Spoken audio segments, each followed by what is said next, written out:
Yo, what is up, guys? It's your boy Skull and Bones 2 and 2 here, and in today's Gears of War E-Day video, we're going to be discussing some crazy leaks that have actually been happening on Twitter. So, leaks and Gears of War E-Day have been kind of crazy. I'm not really too sure how the coalition is going about handling it. There was a really big leak problem regarding early access.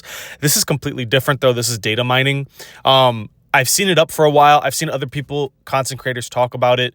And I guess I'm going to talk about it now because unless the coalition comes to me and just tells me, hey, don't talk about this or, whatever the case is, then I'll take it down out of respect. I have a really good relationship with them. I want to keep it that way. But considering the fact I've spoken to somebody about it already and they've said oh, well, you really can't, do anything much about, leaks on E-Day, I'm kind of just past it already and waiting. So I just wanted to bring this before I upload the next couple of videos I have planned and get this out there to you guys. So I'm not gonna lie, man, Gears of War E-Day is looking to be one of, if not the greatest Gears of War game we've ever had. And the reason I'm saying that is not only because of the game modes that they have planned, not only the events, but what I think they plan to do with the scale of PvP and multiplayer in the future. I do know that Gears of War E-Day is very hinged on the fact of how well Horde performs, because this game is very casual friendly, and there's a whole tangent that I can go on about that regarding the casual player base and how this game is catering to them. I don't think that's a bad thing. Genuinely, I need us to all realize something really quick.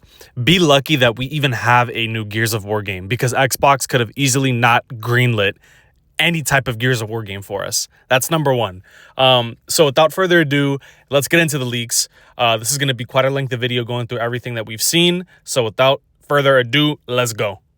First thing regarding the leaks are the new maps. So the upcoming maps we're going to have that were, gathered from the in-game files was Aspho Fields, Battleship, Camp, March, Park, Precinct, and a map called Skyward.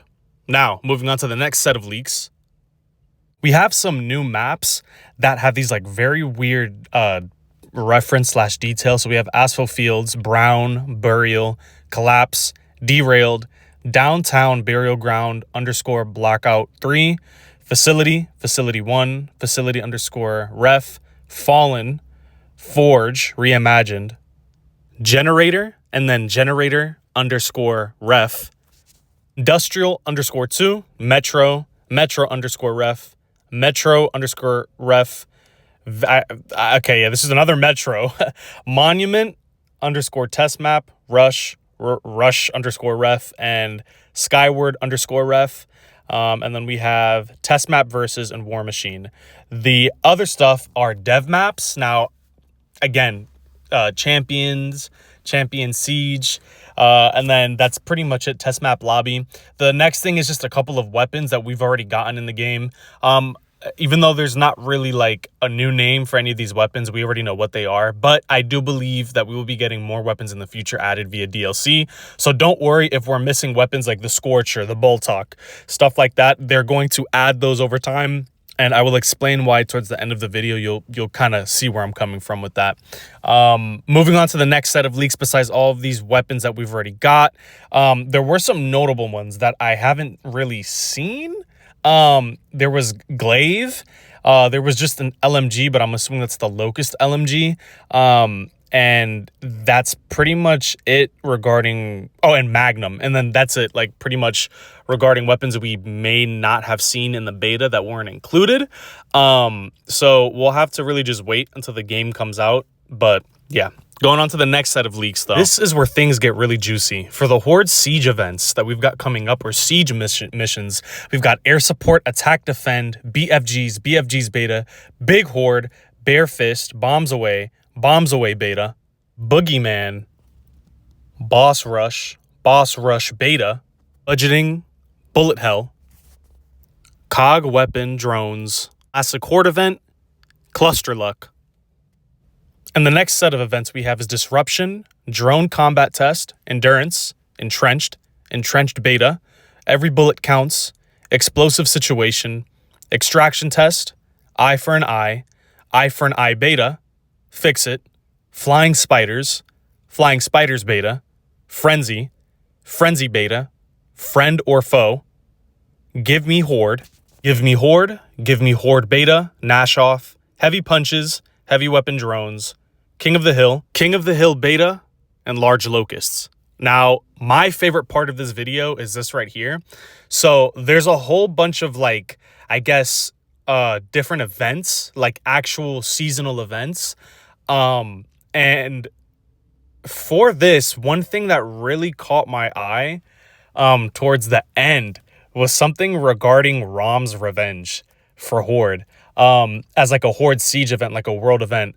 But these look like a whole bunch of like Horde-esque or Horde siege type events. And like, I didn't think Raam was going to be in this game, but the fact that they're bringing Raam back, and then the fact that they're going to be mixing that in with all the like new Scorched Legion, Locust, and all that stuff, perfect. Who knows what they have planned later on down the line. They might bring down other legacy generals like Karn and Scourge and stuff like that, but this is just the tip of the iceberg. Mind you, this is all content for the first year of the game. This is the first seasons, or the first couple of seasons for this game. I'm hyped. I'm generally hyped. Like, this shit looks so good, but it gets even better. After looking at all the other stuff regarding Horde, there were more data mined game information regarding multiplayer, live modes with new maps and tunings. There was TDM, classic 4v4 deathmatch with elimination, we already know that. Conquest, King of the Hill. Then we have Assault, DFA. And then we also have new tunings that aren't in playlists yet. We have Guardian, Warpath, some new game mode that's called Champion Siege, which takes a co-op Horde-like approach, the Legendary Wingman, and another game mode called 4-Team FFA. Very interesting. Now, with all of that being said and shown, basically one thing that really caught my attention was during the beta, when you would load into a map. I understand that the multiplayer maps are like a big part of this game. Kelowna itself is a big character and part of Gears of War E-Day. And you see that when you load into a map, specifically downtown or the outpost map, there's like a bigger map and it only shows a small portion of said bigger map of where you are. Now, I could be looking into things, but this is kind of giving me the vibe that multiplayer maps are going to be on a bigger scale and later updates with bigger game modes. And we may be getting that Battle Royale or Ground War game mode that we've been wanting for a long time. And that's why the focus right now is on Horde, because they probably want to get that PvP mode right, and taking into effect the attachments and all that other stuff. So right now, versus 4v4 is pretty bare bones now, but over time, it'll grow into something much bigger.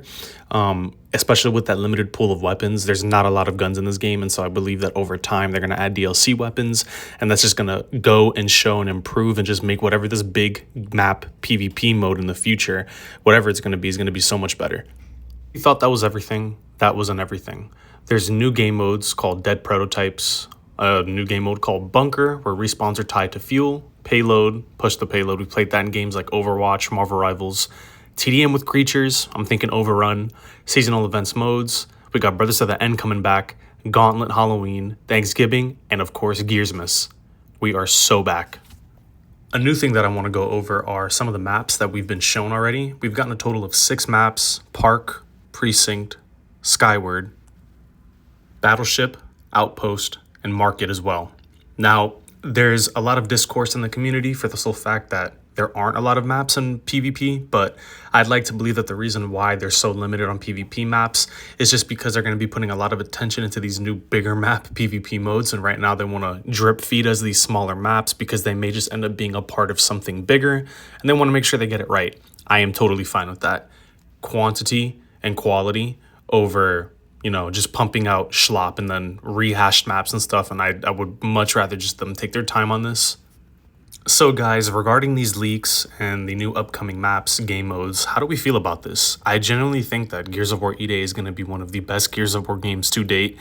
Not only flooded with content, but, just new things that we've never experienced in a Gears of War game before that definitely makes this experience just 10 times better and just different. Like, we've wanted such a radically new game for such a long time, and they're bringing it to us, albeit it's going to take some time to build up to that. But I like how they're starting off with, Horde, giving, the PvE players some love, making the casual players have a game that is much more appealing and a little bit easier to, get put onto. And then over time, as the fan base sticks, of course, they're going to want to try and branch out to different things like PvP and potentially a ground war or, battle royale type game mode. And I can't wait for that. If you guys did enjoy today's video, I will be bringing you guys many more bangers like this. This is your one-stop shop for everything Gears of War related. Don't forget to leave a like, comment, subscribe, spread the video to your friends. This is your boy Skull and Bones 212, and I will catch you guys in the next one.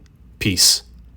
Also, one last thing that I do want to talk about regarding the fact that we're going to be revisiting Aspho Fields and a bunch of like classic pre-Locust era spots definitely brings the possibility for a lot of characters from the Pendulum Wars books and comics to make their way into Gears of War E-Day, because the time frame really isn't that far apart, alongside legacy characters from the Gears games that we've come to know and love. So like Carlos Santiago, Helena Stroud, Alex Brand, and a bunch of other characters from the Pendulum Wars era, including Pendulum Wars pre-Locust era weapons that have a chance to come back in the future. So just keep that in mind, guys. But besides that, I'll catch you in the next one.